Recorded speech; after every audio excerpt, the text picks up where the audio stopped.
आइए, लिखा हुआ है एक पदी व्यंजक को एक पदी व्यंजक से भाग करने का तरीका।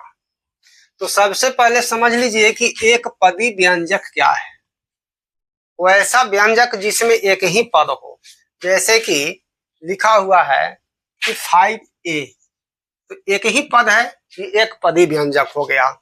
यदि लिखा हुआ है कि 5a + 2, तो देखिए दो गो पद है इसमें, एगो 5a है और एक 2 है, तो क्या हो गया, ये द्विपदी व्यंजक हो गया।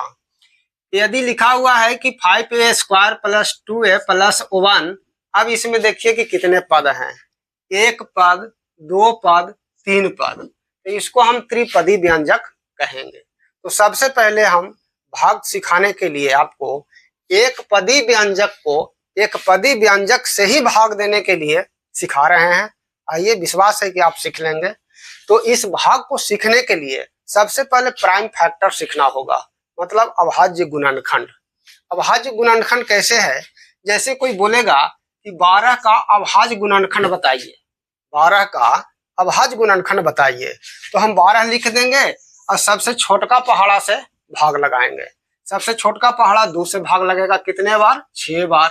2 से लगेगा 3 बार, फिर 3 से लग जाएगा 1 बार। तो 12 का फैक्टर हुआ कितना, फैक्टर हो गया कि 2 गुना 2 गुना 3, ये 12 का प्राइम फैक्टर हो गया, अभाज्य गुणनखंड हो गया। तो गुणनखंड भी आप सीख गए होंगे कि हम किसी भी संख्या को अभाज्य गुणनखंड कैसे ज्ञात कर सकते हैं। आइए देखते हैं थोड़ा सा। यह हुआ है कि 12x³ y4 को 6xy² से भाग दीजिए। आइए यहाँ पर हम लिखते हैं हल लिखते हैं। इसको हम भाग करने का आपको तरीका बता रहे हैं। सबसे पहले हम यहाँ पर लिख देंगे कि भागफल बराबर, चूंकि हम भाग देने के बाद तो भागफल निकालना है, तो भागफल बराबर लिखेंगे, हम लिखेंगे इसको कि 12x³ y⁴ भागा कितना, 6xy², 6xy²। आइए इसको बारीकी से समझिए, कोई भार नहीं है बनाने में। अब 12 को प्राइम फैक्टर कर लीजिए, जैसे कि 2 गुना 3, ये अभाज्य गुणनखंड हो गया 12 का। इसके बाद x के पावर 3 है, तो इसको हम लिखेंगे अलग अलग कैसे, x गुना x। फिर हम गुना में लिखेंगे y को कितने बार, 4 बार, y गुना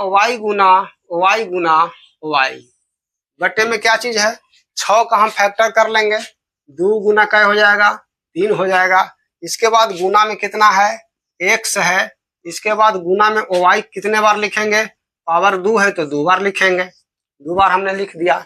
अब आप जानते हैं कि ऊपर नीचे है, ये गुना में तो कटेगा ही, 2 से 2 कैंसिल हो गया, 3 से 3 कैंसिल हुआ, x से x कैंसिल हुआ, ये y से यह y, ये y से ये y कैंसिल हो गया। अब बच क्या गया, बच गया कि 2 गुना x गुना y बराबर हो गया 2। अब x गुना x बराबर होता है x², y गुना y बराबर होता है y²। यही देखिए आंसर हो गया, ये भाग का क्रिया हुआ।